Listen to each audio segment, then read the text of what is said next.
Waking up in beautiful nature. Our alarms are pretty much useless at this point. I've never been a sleeper through my alarm. I don't even set a snooze function. Like, when my alarm goes off, I wake up and I start the day. Our alarms don't do anything anymore because we literally sleep through them. Today we woke up like an hour past the alarm. I never heard it. I never turned it off. When does that happen in life? We're just so tired. So let's go bang it out and try to find gratitude and appreciation that even though this is a struggle for all of us, it's an incredible experience.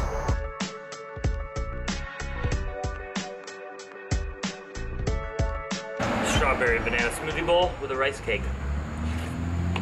I need to start traveling with granola. I keep forgetting to buy granola, but this will do. You need some crunch in your smoothie sometimes. Carson and I had a pretty amazing run-in this morning. We were at a gas station and this construction worker was going into the gas station to get coffee. And he looks at our van and it says like, "Go vegan, riding raw." And he just looks like a big, burly Ohio dude, big beard. And he goes, "You guys vegan?" And I said, "Yeah, are you?" And he goes, "No, I'm not retarded." And then he walks into the gas station and gets his coffee. I was like, whoa. Number one, anyone that uses that word as a derogatory term is just like not politically correct or sensitive, or I mean, it shows a big lack of awareness or ignorance. And then two, I usually never get that kind of, you could call prejudice, discrimination. Not that I'm like playing a victim here. I laughed. I did not get offended. You know, I'm so proud and happy to be vegan that if anyone, also like, you know, the guy did not look healthy. It's not like I took any of that to heart. He's just a dude. But I just laughed it off, told Carson what happened, and then as the guy walked back to his van, you could tell Carson had some rage in his eyes. I was gonna let it go, but Carson struck up a conversation. "Hey man, I didn't appreciate you saying that." And we got into a conversation with this guy, and we talked for like 20 or 30 minutes, and it was super intense, but really beautiful, and it ended so much more peacefully and like understanding each other than before. So we pretty much said, hey, this is America. If you believe in patriotic American values, we're allowed to practice whatever religion we want, whatever lifestyle we want. And dude, we drive on the highways every day seeing bacon signs and here's your meat. What makes it any different for us to be saying, hey, go vegan? We're not telling you have to do anything. We're just advocating for what we believe in. And he apologized. He said, "You're right. I'm sorry. I shouldn't have come at you with such anger and that language." And he said, "But, you know, I'm a Republican. I think that the liberals are ruining this country and that everyone's so sensitive, and I can like believe in some conservative values and also not be a racist, but then people on Facebook called me racist." And he's like, "I'm sick of this. Barack Obama divided the country. Black Lives Matter is a violent group." And you know, we started talking about Charlottesville, and he was saying that, you know, one white supremacist who I don't even believe in, because this guy said he wasn't a racist. He's like, "I believe in equality. I don't want anyone to be hurting each other." And he was like, "But, you know, Black Lives Matter are so violent, but no one ever talks about that." And then when one white supremacist, you know, kills someone at a protest, everyone is, you know, calls all Trump supporters racist. And it was a hard conversation to have because he just said like, "Dude, look at the facts. Black people commit 80% of the violent crimes in America." And I was just like, but like, one, I don't even think that's true. Ooh, there's Carson.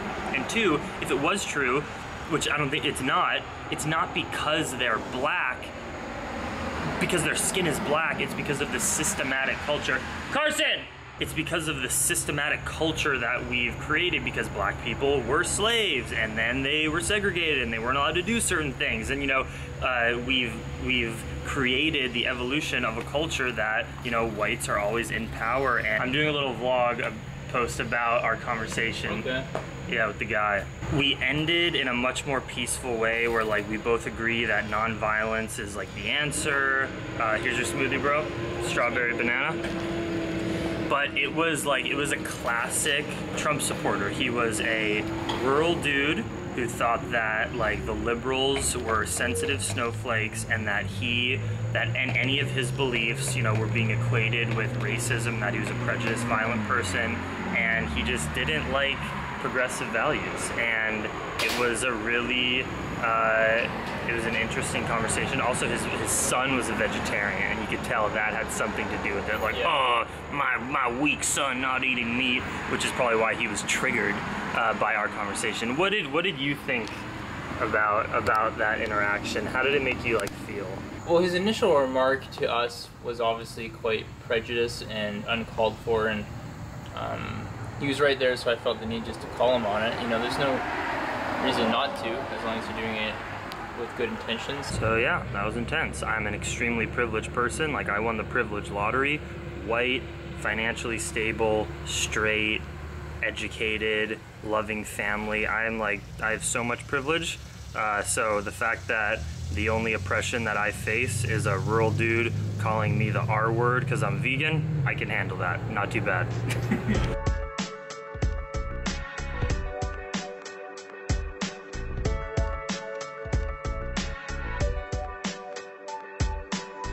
Just ate some dates here in PA, and I'm about to take a run. PA, Pennsylvania, is the home of your beloved dear friend, Adam Gruber. But unfortunately, he's road tripping right now in his van. He's hashtag van lifing it to Utah, to Colorado, to do some stuff. So unfortunately, I won't get to go meet up with him. So I'm gonna go take a run. I'm in Greensburg, Pennsylvania.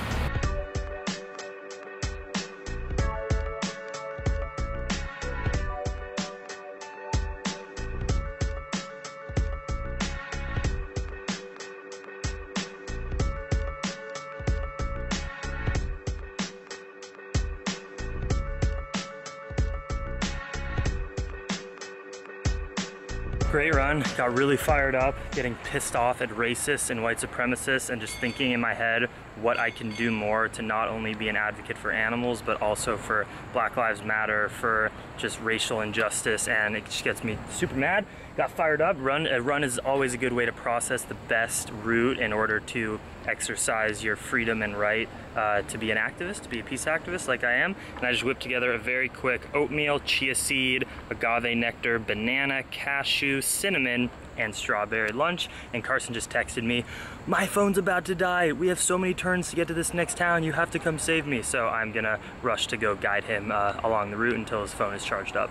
That's what you get when you sleep in fields. It's hard to charge things.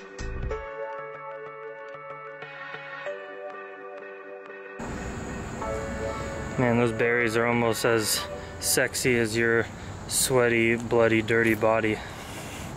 Almost as sexy. Can I ask you a depressing question? What's that? Like, do you think you've damaged your overall health by doing this? Probably. I guess it was worth it, right? Well, probably. No, I don't think so. I think you're young enough where you can just like bounce back from that. Just don't do it in like 20 years. Yeah. That's too close.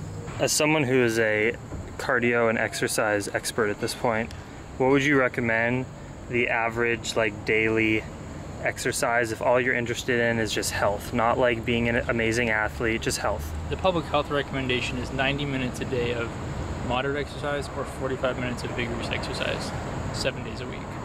I would say that's accurate. But moderate exercise isn't like it's like garden work. Garden work could, you know, which is like, do you need a rest day from garden work? Right. So it's almost either just like an hour and a half of active activity or 45 minutes of working out. Mm-hmm. But exercise isn't enough as well. So. Well, you gotta eat healthy or something? Jeez, you're telling me to do all this stuff? God. Can't we just live a little? Just kidding. Eating healthy and exercising can be very enjoyable.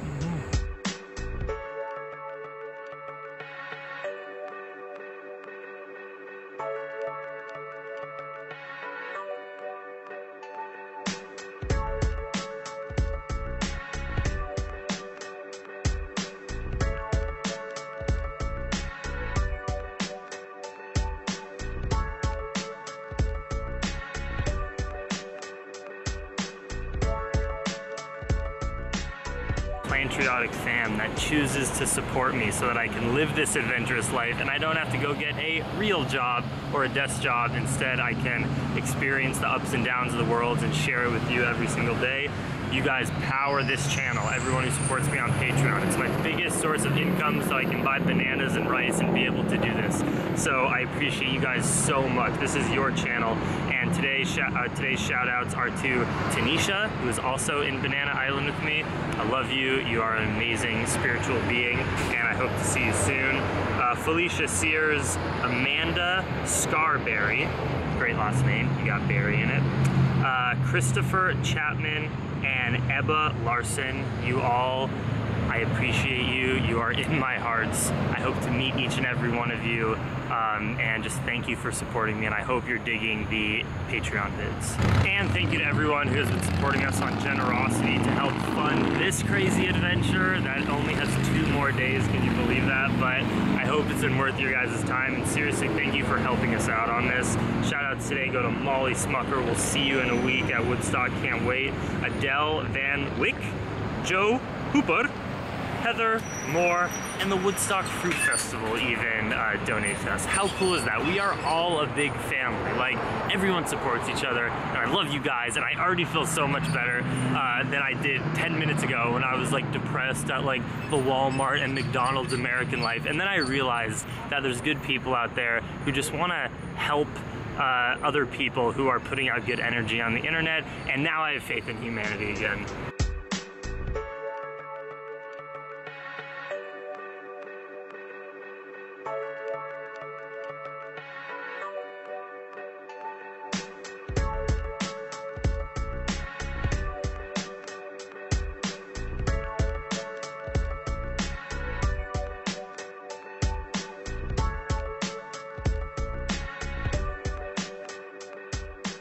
How's the pineapple smoothie, bro? Super good. That's what it's already done. Avocado, spinach, pineapple, banana. Wow. Dates. Agave. Agave. Sweet, sweet nectar.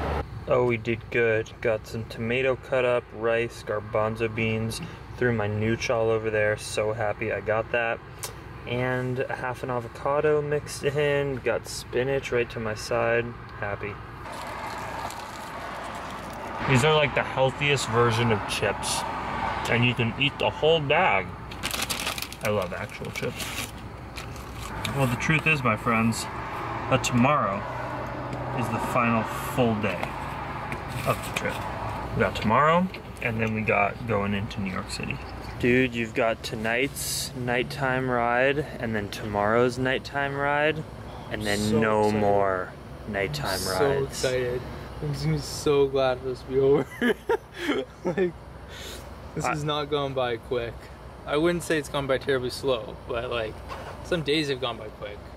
But I'm glad it's over. We've been out here for a while. I'm gonna go find our place to sleep for the night. Probably, hopefully some field. Although, as we're getting closer to the East Coast, I notice less farmland, more like residential and developed kind of areas. So it might be interesting finding places to sleep. But we'll figure it out. We always do. And I'm still tired. I'm still behind on the vlog. This is like so crazy. My life is so gnarly that the vlog just is suffering, but I'm filming every day. You know I'm always vlogging. They will go up eventually. I'm just way behind. So much love, Dream Extreme. Thank you for the support. I love you guys. This is the best.